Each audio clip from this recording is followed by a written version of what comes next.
All right, it is now time for this week's Market Snapshot. That's right. What's happened in the Northern Virginia real estate market in the last 7 days in close to 5 minutes. Here we go. Ish. Okay.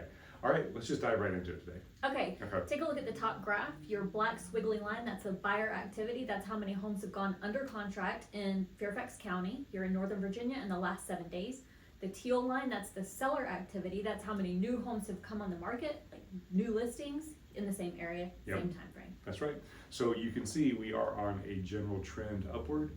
It's starting to flatten out a little bit as we've gotten out of the... I think it's going to change though because the interest rates have hit like a 4-week low. Okay, so we'll see a spike next week then. Yeah. Okay, but yeah, we can see some activity happening here. You can see this gap is staying pretty consistent, which means when you go down here to the buyer's market versus seller's market, what is this gray line, Kel? Okay, the middle gray line, that's a completely balanced market. No more buyers and no more sellers. If you go above that top line, that's a seller's market. That means there are more buyers than there are listings. And below that is the buyer's market. That means there are more listings than there are buyers. That was really good because I get that confused all the time. So this is your... I was like, he's going to be so impressed with me. And then I like stalled out for a second. This is our ratio of supply versus demand down here. So this is the actual stats, and then we take that and put it into a ratio down here. So you can see we are in a seller's market, but it's kind of flatlined just because inventory has actually started keeping up with buyer demand. So it's a good market, and we will come back with what the contracts are actually looking like. Those numbers are not out yet, but as of right now, it's a good market. What we're experiencing is buyers are still getting their contingencies. They are competitive in some situations, but a lot of times they can be the only offer on the table. Yeah. And because buyers have choices, and sellers, you do have to be prepared right and priced appropriately to succeed in this market. That's right, you do. And since we are under our 5 minutes, well under, let's share with an example of what we've just gone through with our buyer. She's been looking for, since 2023. In different areas, but this one neighborhood is her very favorite. This one street specifically, yes. She lost an offer in 2023. Her budget is right around $1 million, and it's in Springfield. And this new property came on the market, exact same street, in as-is condition. Yep. It's built in the 90s. I think it's listed for $945. $950. $950. Yep. It's been on the market for about a week. Yeah, about 7-8 days at this point. And what kind of offer did you put together for her? So we actually put in an offer with all of her contingencies in place and a little bit under asking price just to see what will happen. It wasn't low enough to offend the seller so that they would walk away, but it was enough to start a conversation just to see where it could end up. And we don't have an answer yet. Yeah. I mean, we're expecting an answer. I am expecting it to be countered. I am too. I don't think it's going to be taken at the offer price. But let's talk about you. I said it's as-is condition. You said with all her contingencies. So explain how as-is and all the contingencies. That's a good point. So as-is, when a property is marketed as-is, then that means that the seller, there's a couple things it can mean. The first thing is if a seller says, I'm selling this property as-is, that means that they are not going to do anything to the property. It doesn't mean the property is in disrepair. This one is. But it doesn't always mean that. It just means, for example, I went on a listing appointment yesterday to a property. It's a very well-maintained property. It's a little bit dated, but the sellers are not going to do anything. They're not going to paint it. They're not going to update it. They're selling it as is. But that is just meaning if you come in, we're not going to make any repairs or anything. Versus a true, this is marketed as an as-is property. That's where there could be delinquencies, there could be liens on the property, there could be damage to the property, could be all kinds of things. So in the as-is addendum in Northern Virginia, there are different check boxes you can mark off, and one is like they're not going to remedy any HOA infractions. Yeah. Another one is they're not going to remedy any jurisdictional violations or anything like that. One checkbox is they're not going to clean it up. Yeah, it's whatever's in there. Like they just want to pack their bags and hightail it out of there, and you're left with whatever is there. Yeah. And there's another checkbox. Fire alarms and smoke detectors. That's right. Yep. Okay. Yep. So as is can mean any or all of those. That's right. But that doesn't mean that the buyer can't have contingencies. So we do have an inspection contingency, so the buyer can go in and look at it.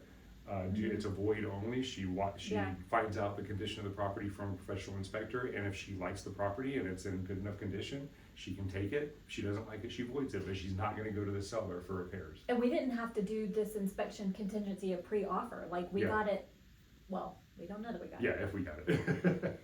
We put it in and it was relayed to us that, yes, you can get the inspection as Yeah. long as it's void only, Yeah. so. Yeah. That should be good, Yeah, assuming no other better offers That's come, right, but that's we'll, right. we'll see how that plays out, but I Yeah. think this is an interesting thing. Do you remember, I know it was 3 years ago, but do you remember the property price that she lost it on the same road?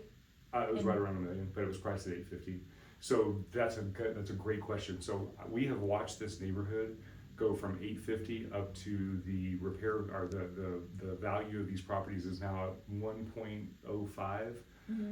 So we've seen those properties escalate about $200,000. 3 years in Springfield. Yeah, and that's a great example of if you see a property you like and it's a competitive situation, try not to lose that property at that point. Don't hesitate to put your best foot forward, because that property is going to become the next comp, and they're going to keep stair stepping. That's right. So the only reason she's got a shot at this one is because it's actually, they had started doing a bunch of repairs in the property and just stopped. The guy had to move for some reason. So she's gonna have to go in and do $100,000 worth of work. But that's giving her the But it's discount not about the property. necessary work, No, right? she Isn't it could live in cosmetic? Like It's everything cosmetic. is Yeah. fine, okay. Yeah, like Yeah. he put a sauna in, but he didn't put the trim around it. Yeah. He's got a shower in, but he's got one of the heads is just hanging down. Which so. goes to the other point of sellers.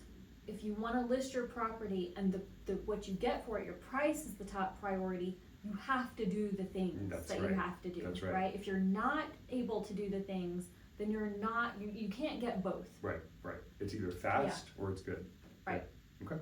All right. So if you have any questions, reach out to us, 703-783. 2143. That's right. All right. You guys have a great week out there. Bye. Okay, so now we have the contract trends. We didn't have this when Kelly and I were shooting the market snapshot, so I wanted to add this onto the end of the video here. So let's go right into it. You can see. Okay, so we had 259 contracts that came in the last 7 days. We're going to focus on Northern Virginia here, and you can see that 45% of the contracts went for over asking price, 25% went at asking price, and 30% went below asking price. Days on market, you can go down here to Northern Virginia, and you can see that 50% of the properties went in 0 to 7 days. So what's important for this is 50% went under contract the first week, but only 45% went over asking price. So that's where, for buyers, it's really important that your agent is in communication with the listing agent, that your agent knows the market and they know the values of the property, so that they can see, there's a chance that you may not have to go over asking price in that first 7 days. You're not going to get a discount. Do not even try the first 7 days, but you might be able to at least get over the asking price, or get at the asking price. 30% of the properties went between 8 and 21 days versus where are we at here? Versus 25%, so that pretty much matches there. So basically 80% of the properties went at or above asking price, whereas 70% went in the first first 21 days. So 20% went for over 22 days, and 30% went under asking price. So basically what that means is, even if you sit a little bit longer on the market, it does not necessarily mean that there's going to be a discount involved. Okay, so again, it's really, really important. This is not the typical crazy seller's market. It's really important that buyers understand the value of the property, and it's really important that sellers know that they're positioning their property correctly with their price point, because that first 21 days is going to be critical as a seller. All right, so next we have a number of contingencies. Virginia, we had, again, 3/4 of buyers are still getting their finance contingency, and pretty much 2/3 are getting the appraisal contingency. So buyers are still getting their protections, even though it's competitive, and even though a lot of properties are going at or above ask, they're still getting their protection. Even the inspections are still happening. 64% of buyers are getting those inspection contingencies. So it's a really, really good time for buyers, because the prices are not coming down. There is competition, but the majority of buyers are still getting protections in the contract. So that's really, really good to know. And as far as buyer agent compensation, 99% of the sellers in this sampling offered to contribute to the buyer agent compensation.